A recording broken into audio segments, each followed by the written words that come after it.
This is the Aston Martin V12 Vantage Roadster. It's a new car, but of course it's a derivative of a derivative of a derivative. So what, you might be thinking? Well, this car wraps up everything that's brilliant about Aston Martin in one package. The question is, in a world of Porsche 991s, Nissan GTRs and cars as complete as the Ferrari 458, can a refreshed Vantage really cut it? We're here on a beautiful British summer's day to find out. So it's a big ask, but this little car has some big numbers. Its 6-litre V12 is unchanged from the coupe, but that still means it's got 510 horsepower, 420 pounds-foot of torque. This thing's 150,000 pounds, but it is heavy too. It's 1,760 kilos. Aston has tweaked the spring and damper rates for this Roadster version, and also the design of the rear springs and the rear dampers too. But everything else is pretty much the same. A simple manual gearbox, 2-stage stability control system, short wheelbase and loads of scope for absolute hooliganism.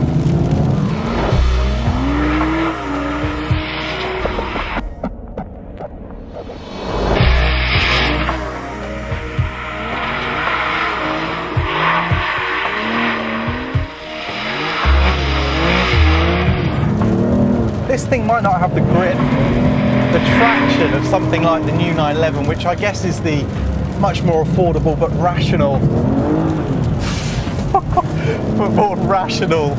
rival. So Aston have to play to their strengths, and they're going to have to continue to do so as other cars, new generations arrive. This car's about noise, about drama, and about fun. And even in these horrific conditions, it feels brilliant. You cannot beat a massive engine in a tiny car. So by losing the roof, you do get some compromises. There's the odd shimmy and tug through the steering. And on the road in bumpy braking zones, you can feel the structure sort of feeling like it's going to tie itself in knots. But on the whole, it feels pretty stiff, and what you gain, obviously, when it isn't pouring with rain, is unfettered access to the engine noise, which is brilliant.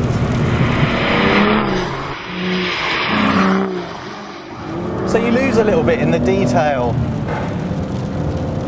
but what you don't lose is the balance of this car. In the rain, I have to say, it is quite tricky. That short wheelbase you can really feel, but I drove it yesterday on the road in the dry, and it's brilliantly balanced. You expect understeer because of this huge engine,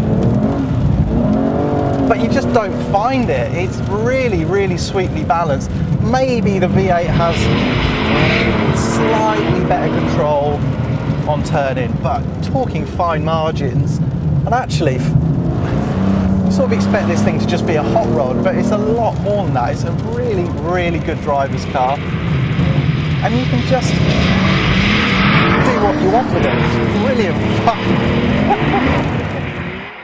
So what conclusions can we draw about this V12 Vantage Roadster? Well, probably that it can't compete with its rivals in a rational sense. It's not that sort of car.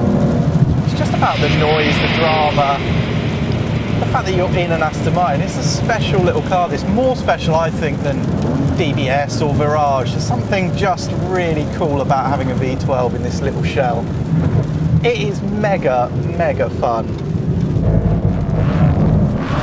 And it might not be radically new, but you would still love to have this thing in your garage, I can tell you that.